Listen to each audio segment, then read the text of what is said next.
تعادل منتخب مصر مع بوركينا فاسو تعادل سلبي. طبعا النتيجة نتيجة إيجابية، طبعا نتيجة مهمة جدا، يعني تقربنا من التأهل لكأس العالم 2026.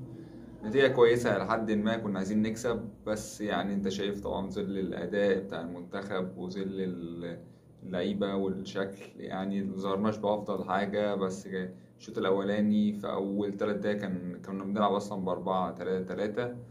الشوط الأولاني كان عمر مرموش جات له إصابة في بداية الماتش في أول 3 دقايق، وخرج بعد 6 دقايق من الماتش. نزل أسامة فيصل والكابتن حسام حسن.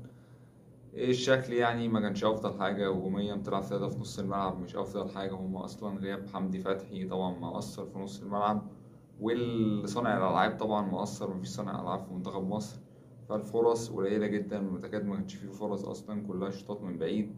الشوط التاني اتحسنا شوية، الهجمات المرتدة معرفناش نستغل الهجمات المرتدة عن طريق محمد صلاح، أو حتى لما نزل مصطفى محمد جات له كام فرصة ما تصرفش كويس. فيعني كانت فرص إلى حد ما ضاعت، كنا ممكن نخطف هدف ولا حاجة. بوركينا فاسو جات لها فرص كتيرة، طبعا أخطاء دفاعية الحمد لله عدت على خير، يعني ما دخلتش أي أهداف في من الكور الثابتة، سواء من الكور الثابتة الركنيات والكور الثابتة، أو الكور الملعوبة اللي بيلعبوها على الأطوال والوينجات بتوع بوركينا فاسو.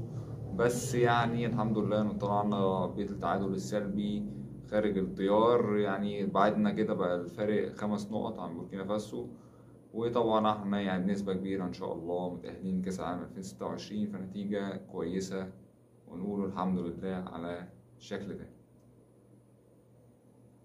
طبعا أداء المنتخب بتاع منتخب مصر مش أفضل حاجة، بس يعني احنا بقى محتاجين، يعني احنا محتاجين نبص للنتائج طبعا كجمهور. النتائج تفرق معانا، احنا نوصل كأس عالم، بس الأداء لازم يتحسن، مش هنفضل بالشكل ده على طول.